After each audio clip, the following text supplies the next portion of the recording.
ये कहानी है रक्त रंजीत गांव में पैदा हुए वीर योद्धा परीक्षित की।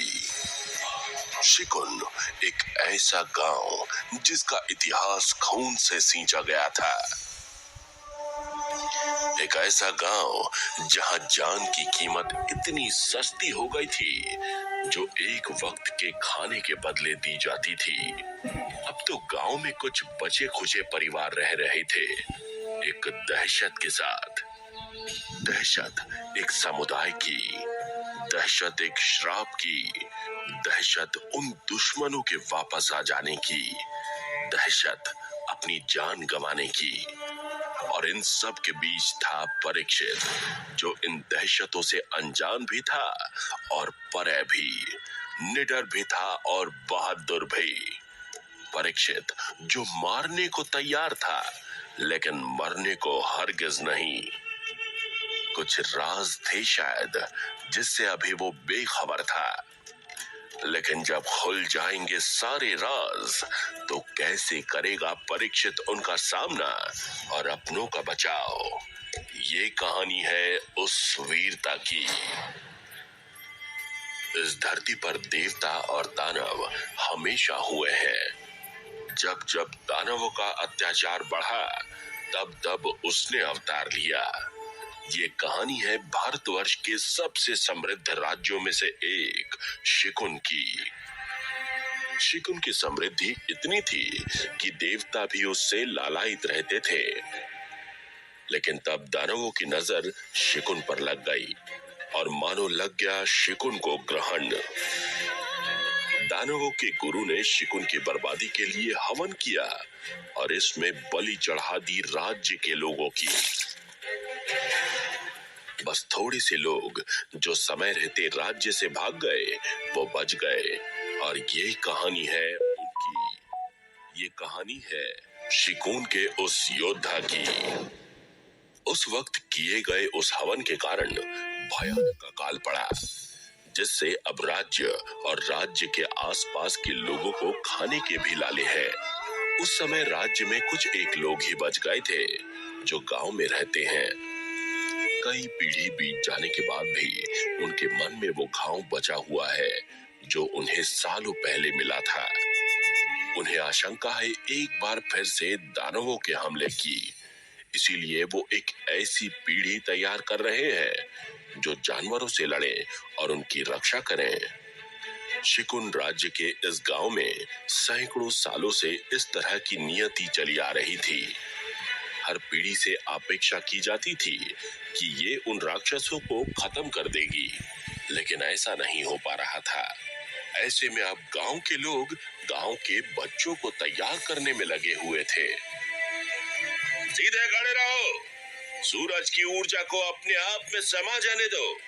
तब तक प्रयास करो जब तक जान है। तुम्हें पत्थर से कठोर और लोहे से मजबूत बनना है। एक बूढ़ा व्यक्ति पत्थर के चबूतरे पर खड़ा होकर चिल्ला रहा था और नीचे दर्जनों बच्चे उसके इशारे पर व्यायाम करते जा रहे थे। गांव के तमाम बुजुर्ग आसपास बैठे हुए थे और उन बच्चों की हरकतों को गौर से देख रहे थे। गांव अधिक बड़ा नहीं है, मुश्किल से 300 लोग इस गांव में रहते हैं। पूरा गांव ही पत्थरों का बना हुआ है, जैसे आमतौर पर पहाड़ी इलाके में गांव होते हैं। वो लौट आए, वो शिकार से लौट आए। एक अधेड़ उम्र का व्यक्ति हांफते हुए आया। उसके मुख से बस इतना ही निकला था कि सब लोग गांव के मुहाने की तरफ भागे।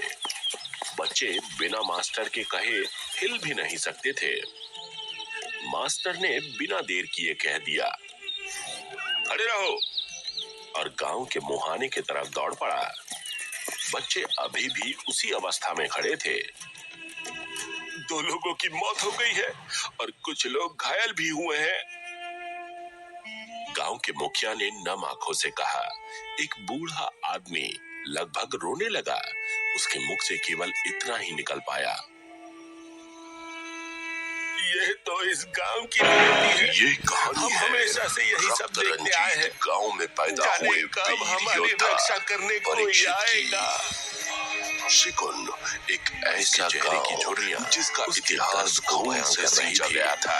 सालों पहले इस तरह एक ऐसा गांव जहां चाय की कीमत जैसे आज इन लोगों की आई है, जो एक वक्त के खाने के बदले दी जाती थी। कुछ भी नहीं है तो गांव में कुछ दैत्यों के गुरु ने राज्य के बर्बादी के लिए हवन किया था दहशत के साथ। तो उस हवन में इतना ताप था कि इलाके की जमीन बंजर हो गई। दहशत एक श्राप जिस पर अनाज का एक दाना नहीं उगता है। के वापस आ जाने की दूसरे गांव से दहशत अपनी जान गंवाने की। मुखिया दर्द भरी आवाज में अपनी बात कह रहा था। परीक्षित जो इन दहशतों से अनजान भी था काटते हुए और पर भी हमें ये भी डर है कि अगर वो गांव के बाहर किसी दूसरे लोगों को मिलेंगे जो तो कोई अनिश्चित महामारी हमारे गांव में न प्रवेश कर जाए। हरगिज़ नहीं, हम अपने वंश को बचाना भी तो चाहते हैं शायद, इसीलिए खाने का प्रबंध करने गांव के जवान लोगों को ही पहाड़ों में जाना होगा। खुल जाएंगे सारे राज, कुछ जाने गंवाने ही क्यों न पड़े। परीक्षित उनका सामना कुलपति ने मरक्कम आवाज में कहा, ये कहानी है बहुत ज्यादा खतरनाक है। वहाँ खून के प्यासे जानवर इस ताक में रहते हैं कि कब वो किसी इंसान की जान ले सके। कितनी बार तो उनकी लाश तक लौट के गांव में नहीं आ पाती। तब उसने अपनी बात फिर से रखने का एक कहानी है। भारतवर्ष के सबसे समृद्ध राज्यों में से अपने घरों से टोकरी ले आई। उनके द्वारा शिकार किए गए जानवरों के मांस को बांटने के लिए देवता भी उससे लालायित रहते थे। एक करके उनकी टोकरियों में जानवरों का नजर दिया शिकुन पर लग गई। कुछ देर पहले मानो लग गया शिकुन को हो जाना, और अब लोग ऐसे बर्ताव कर रहे थे उनकी बर्बादी जैसे कभी कुछ हुआ ही ना हो। और इसमें बलि चढ़ाई भी राज्य के लोगों की। ये तो इस गांव की नियति बन चली है। बस थोड़े से लोग के लिए जो समय रहते राज्य से भाग गए वो बच गए। पूरा गांव कहानी है से पहले के जैसे सामान्य हो गया है। शिकुन के उस योद्धा की महिलाएं घायलों का मरम गए उस हवन के कारण मारे गए युवकों को हम शाम ढलने के बाद दफना देंगे। और राज्य के आसपास के लोग भी उसी अवस्था में हिलाने हैं। उस समय राज्य में कुछ लोग ही बच गए थे और फिर से गांव में इशारे देने लगा और बच्चे उसकी नकल करने लगे। उनके मन में वो बच्चे बचा चुके हैं जो उन्हें सालों पहले 15 साल तक के बच्चे उन्हें आशंकाएं कर रहे हैं। फिर से दानवों के हमले किए बच्चे अभी से ही शेर की तरह मजबूत पीढ़ी तैयार कर रहे हैं, तरह फुर्तीले नजर से लड़े और उनकी रक्षा करें। बुजुर्ग ने दूसरे कुल राज्य के इस गांव में सैकड़ों सालों से इस तरह की नियति चली आ रही थी। परीक्षित हर पीढ़ी से अपेक्षा की जाती थी कि ये उन राक्षसों को खत्म कर देगी। 3 साल लेकिन ऐसा नहीं हो पा रहा था। इस उम्र में जब बच्चे गांव की तरह कोमल और तितलियों की तरह मासूम बनने में लगे हुए थे, तमाम बच्चे शरीर को मजबूत बनाने में लगे थे। सूरज की ऊर्जा को अपने आप में समा जाने दो। शरीर जितना मजबूत रहेगा जब तक जिंदा बचने के मौके उतने अधिक होंगे। से कठोर और लोहे से मजबूत बनना है। हाँ में हाँ मिलाते हुए कहा। एक बूढ़ा व्यक्ति आज के लिए केवल इतना ही, कल समय पर इकट्ठा हो जाना। याद रखो अनुशासन ही तुम्हें इस लायक बनाएगा कि तुम इस गांव के लिए अपनी आहुति तक देने के लिए तैयार रहो। पास बैठे हुए थे और उनका देखकर वो अधिक उम्र का व्यक्ति रहे थे। पत्थर के चबूतरे से नीचे उतर गया। अधिक बड़ा नहीं है। बच्चों में खुशी और गम की लहर इस गांव में साथ दौड़ गई। वो सीधे अपने घर की तरफ भागे है जैसे इस तरह से कौतूहल करते हुए देख गए हैं। गांव के सबसे बुजुर्ग आदमी ने कहा, शिकार से लौट जाने हमें कब तक इसी तरह से जीना होगा। यहाँ तो मौत आसान उम्र का व्यक्ति हंसते हुए आया। उसके मुख से बस इतना ही निकला था। अंजाम से लोग गांव के मुहाने की आवाज जैसी बिखरी से लग रहे थे। बिना मास्टर के कहे सब भी हो सकते थे।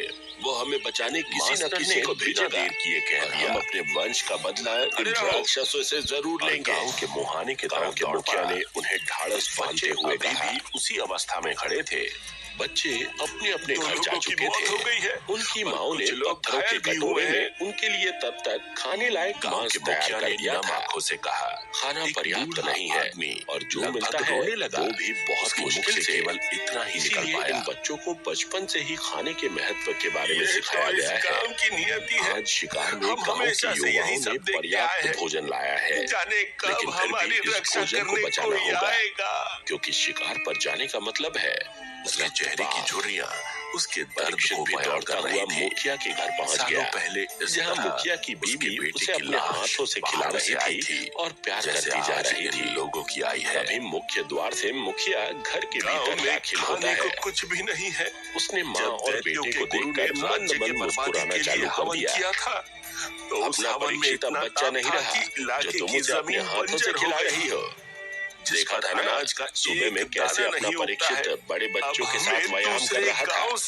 मास्टर भी कह रहे थे इसमें कुछ दुर्लभ प्रतिभा है, में अपनी बात जल्दी ही ये बड़ा हो जाएगा, तब पहाड़ों पर जाने लगेगा। बात को काटते हुए कहा, नहीं नहीं ऐसी बात मत बोलो, हमें ये भी डर है कि अगर वो गांव के बाहर किसी दूसरे लोगों को मिलेंगे अपने से कोई अनिश्चित महामारी हमारे गांव में प्रवेश कर जाए। मुखिया की पत्नी ने मंच को बचाना भी तो चाहते हैं, बोला इसीलिए खाने का प्रबंध करने गांव के जवान लोगों को ही पहाड़ों में जाना होगा। स्थिति को समझ लिया था। उसके लिए कुछ जाने गंवानी ही क्यों ना पड़े। हाँ, ठीक है, बूढ़े को तो मैं कहीं नहीं भेजूंगा, आवाज में कहा, हमेशा तुम्हारे पास ही रहेगा। बहुत ज्यादा खतरनाक है। अपनी पत्नी को उनके प्यासे जानवर इस ताक में रहते हैं कि कब वो किसी इंसान की जान ले सके। परीक्षित की नियति है, बार तो उनकी लाश पहाड़ों पर गाँव में नहीं आ पाती। अपने गांव के लोगों के लिए शिकार करना होगा। एक निष्फल प्रयास किया। परीक्षित अभी गांव की औरतें अपने घरों से टोकरी ले आई। जानवरों के दूध को द्वारा शिकार किए गए जानवरों के में पत्थर के चम्मच से औषधि मिला रहे थे। मुखिया ने एक औषधि जंगलों में मिलने वाली जड़ी बूटी से निर्मित थी। अभी कुछ देर पहले गांव के हर बच्चे को एक सीमित मात्रा में दिया जाता था। लोग ऐसे बच्चे मजबूत हो सके जैसे कभी कुछ हुआ ही ना हो। परीक्षित ने दूध खत्म किया और फिर वो बच्चों के साथ खेलने चला गया। इस गांव की नियति बन चली है। पत्नी अभी भी घर के भीतर थे। मुखिया की पत्नी अभी भी घबराई हुई थी। पूरा गांव भले ही फिर से पहले के जैसे सामान्य हो गया। परीक्षित को कभी नहीं जाने देगी, लेकिन वो भी परीक्षित और इस गांव की नियति को जानती थी। मारे गए चलकर परीक्षित को ही गांव का नेतृत्व करना है। परीक्षित गांव के किनारे में एक तालाब के पास पहुंच गया था, जहाँ पर उसके दोस्त उसका इंतजार कर रहे थे। वो उन बच्चों के साथ पत्थर का गेंद बनाकर खेलने लगे। बच्चे तालाब में पत्थर को जोड़ जोड़ कर फेंक रहे थे और हर बार कौतूहल करके ये ऐलान कर रहे थे इसका पत्थर तालाब में कितना दूर जा रहा है। अभी से ही शेर की तरह मजबूत बारी आई, तब उसने एक पत्थर अपने हाथों में लिया और तालाब में जोर से फेंक दिया। दूसरे बुजुर्ग से उसका पत्थर बाकी सभी बच्चों से काफी दूर चला गया। छोटा बच्चा है, बाकी सारे बच्चे इस बात को लेकर अचंभे में थे। मेल करते हुए 3 साल का बच्चा इतनी दूर एक पत्थर को कैसे फेंक सकता है? होगा उनमें से एक बड़े बच्चे ने आश्चर्यचकित होकर कहा, तितलियों की तरह मासूम होते हैं। परीक्षित के लिए तो जैसे ये बच्चे बहुत आसान था। मजबूत बनाने में लगे थे। एक एक करके सारे पत्थरों को पानी में फेंका। शरीर जितना मजबूत रहेगा जिंदा बचने के जो परीक्षित से उम्र में बड़े थे वो हल्ला मचाने लगे। उनकी आवाज में खुशी और आश्चर्य एक साथ छिपा हुआ था।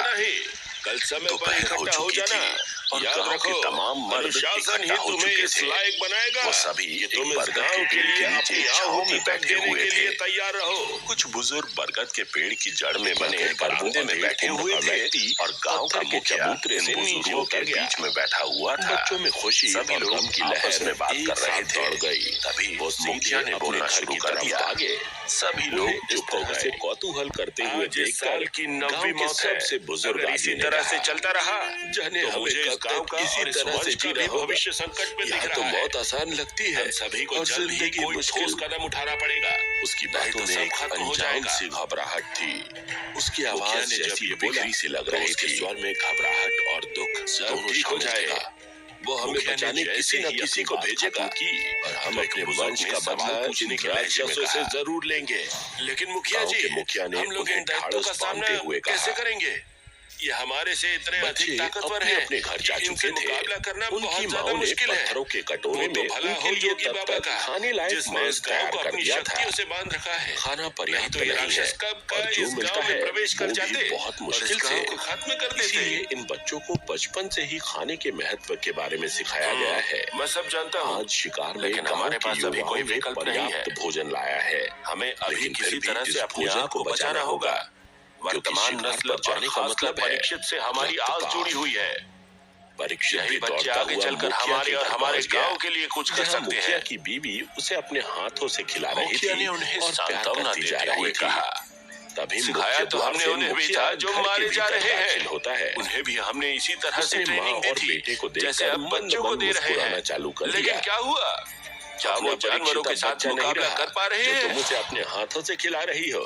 उस बूढ़े ने देखा था जोर ना, से कहा। सुबह में कैसे उसके अपना स्वर में परीक्षित डर बड़े साफ बच्चों के दिखाई दे साथ रहा व्यायाम था। कर रहा था।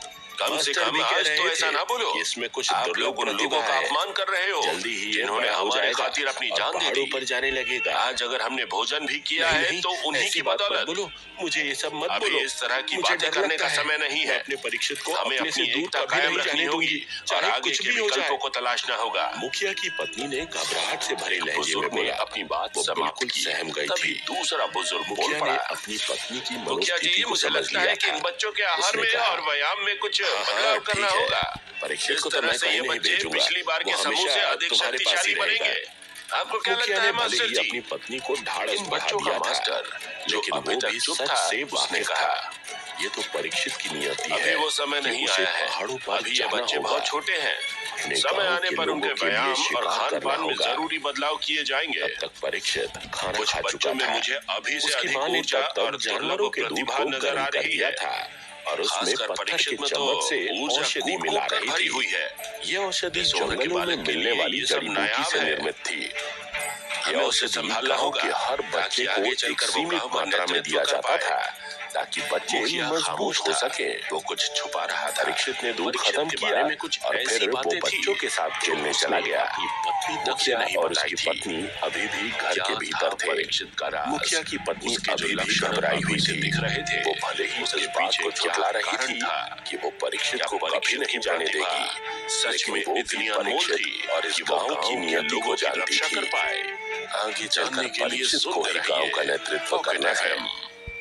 परीक्षित गांव के किनारे में एक तालाब के पास पहुंच गया था, जहां पर उसके दोस्त उसका इंतजार कर